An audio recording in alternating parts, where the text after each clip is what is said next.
Good evening, guys. Kumusta na ang buhay? Ay, nako. Awa ng Diyos na ulanan yung tanim ko na Opo. Yan. Sana malapit ng mamunga para free na yung ulam ko. Hindi na kami bibili. Yan yung kalabasa. Kasi dito sobrang init. Grabe. Yan pwede na siyang anuhin.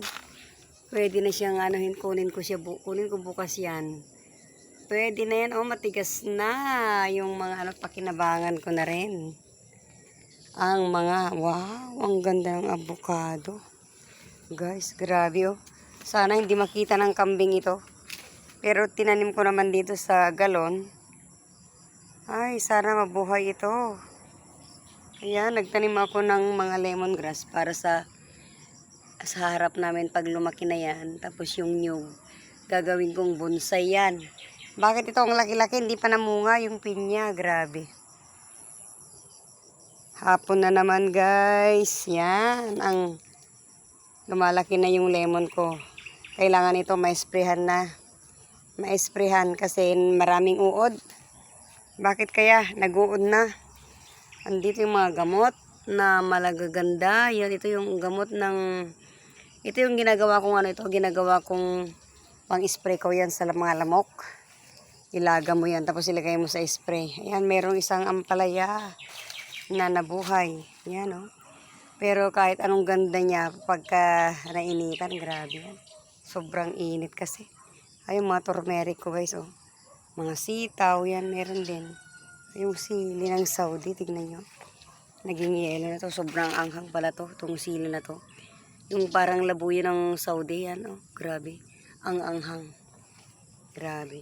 Ito namang lemon ko na galing Saudi. Tingnan nyo, naubos ng uod yung dahon.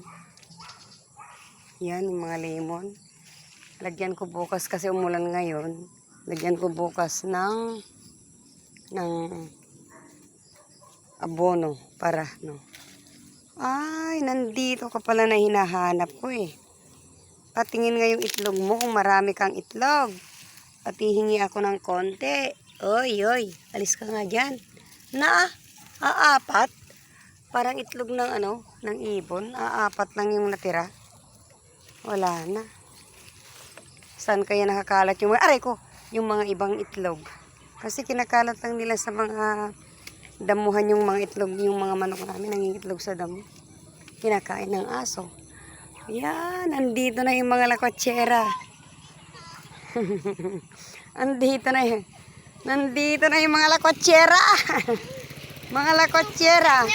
Alawan. Mga lakwatsera. Yung saging. Grabe. Ang gaganda. Ang bilis kasi hinog na yung saging dun, Ang ganda, Paano ka makakuha ng tanim mo dito kung ganito kadami ng damo, di ba? Tapos ang daming ahas. Nakakatakot kapag malapit ka sa mga damuhan. Kailangan every night, every day na yung saging doon, hindi pa nila nakita. Hinog na yung mga saging nila dyan, mga kapitbahay namin, nasisira yung saging nila, Sayang. Wala kasing kumukuha, Hinog na yun, nasisira. Grabe. Ayan. Umuulan na naman. Gustong umulan, Tingnan niyo naman yung langit, guys, Grabe, ang ganda ng view. Yan, ang ganda ng view. Dito sa Isabela, paulan-ulan. Ang daming saging, hindi nila naasikaso yung mga saging nila. Sa akin bukas, kukunin ko rin para pakinabangan ko, di ba? Ayan, matigas na yan, Mga saging.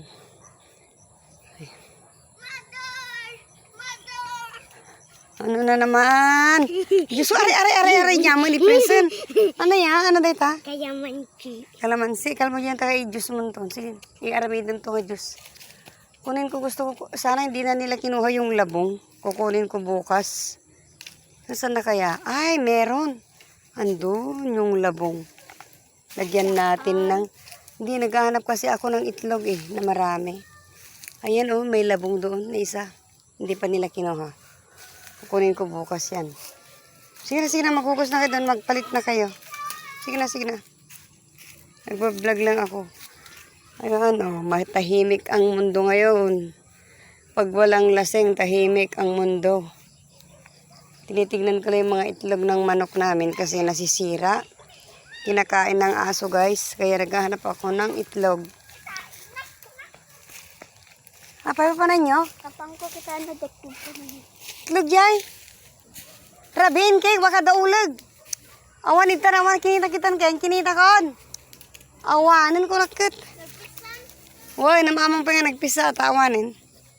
Ang kapantitan Rabin baka daulag. May. Ano yan? Andito si Princess. Ito naman si Sofia. Oh, may ice cream ah. Hindi man na nabigyo yung... Bumili ka ng ice cream. Hindi? Bakit? Nagpunta ka doon, di ka magpabili ng ice cream?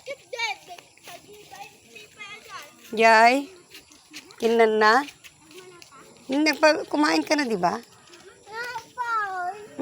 Napay? Ala, isaluwi okra ni. Nagumay tibungan na ni, talo. Keng, kagkon, keng.